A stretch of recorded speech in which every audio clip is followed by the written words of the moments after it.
Hello, good morning. Welcome sa mga bago usab nato nga mga subscriber ning gakadako o gakadaghan nato nga community sa atong channel Barangay Lupon in Action. Nilapas na lang ang mga adlaw o bulan sa gisaad sa respondent nga mobayad sa iyang obligasyon nga gipirmahan isip amicable settlement apan wala gayud kini gituman. Kini ang kasagaran mahitabo sa lupon sa barangay.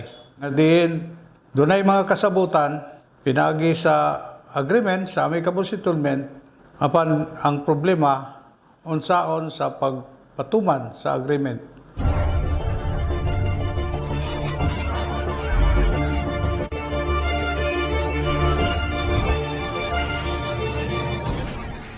Pananglitan, si Berting misaad nga mobayad sa iyang utang kang Jerilyn sa kantidad nga 5,000 pesos sa katapusan sa bulan sa Marso. Kini nga agreement ilang gipirmahan sa pitsa 1 sa bulan sa Enero sa gipahigayon nga 15 days mediation proceedings sa punong barangay. Niabot na lang ang second week of April apan wala gayod bayari ni Berting si Jerilyn. Question, mabayaran pa kaha si Jerilyn sa utang ni Berting pinagi sa lupon sa barangay. Unsa ang buhaton ni Jerilyn aron makumpil si Berting sa pagbayad sa iyang obligasyon?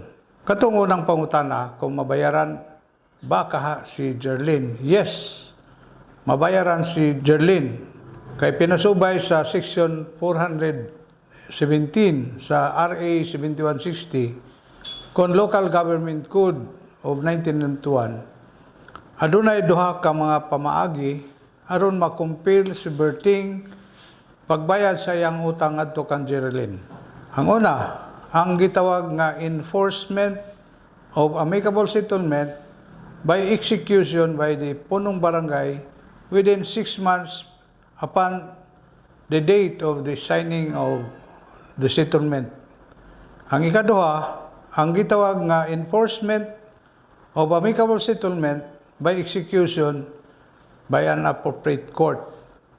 Kung magpirma ni Jerilyn o Berting sa agreement, nasulod kini sa mga bulan between January to June nga mo'y 6-month period nga gihatag sa balaod nga under sa authority sa lupon.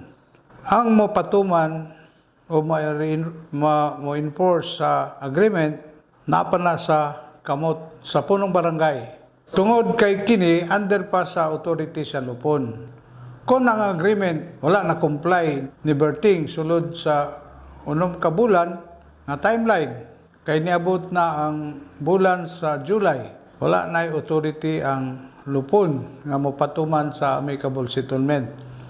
Og ang mopatuman ini mao na ang gitawag nga enforcement of amicable settlement by the appropriate court. So unsay buhaton ni Jerilyn ang pag-adto na sa pag-file sa iyang reklamo ngadto sa appropriate nga court, no? It might be nga sa small claim court or sa municipal trial court. Question, unsa may buhaton ni Jerilyn aron mapugos gayud si Berting pagbayad sa iyang obligasyon pinagi sa gitawag nga enforcement of amicable settlement by execution by the punong barangay. Pag-abot sa katapusan sa bulan sa Marso, which is the lapse of the agreement to pay, moadto si Jerilyn sa buhatan sa punong barangay aron pag-file sa motion for execution using KP Form number 23. Uman sa pag-file ni Jerilyn, right there and then, i-notify si Jerilyn sa schedule of hearing sa iyang gi-file nga motion for execution not later than 5 days sa pitsa sa iyang pag-file sa motion for execution. I-notify dayon ang respondent nga si Berting sa pagtambong sa gitakdang hearing. Dina sa hearing, so taon sa punong barangay ang mga hinungdan o rason ngano nga wala natuman ni Berting ang pagbayad siyang utang. Paningkamutan sa punong barangay nga makumpil gayud pagbayad si Berting. Human sa hearing, yatagan na lang si Berting o another 5 days to voluntarily comply the amicable settlement.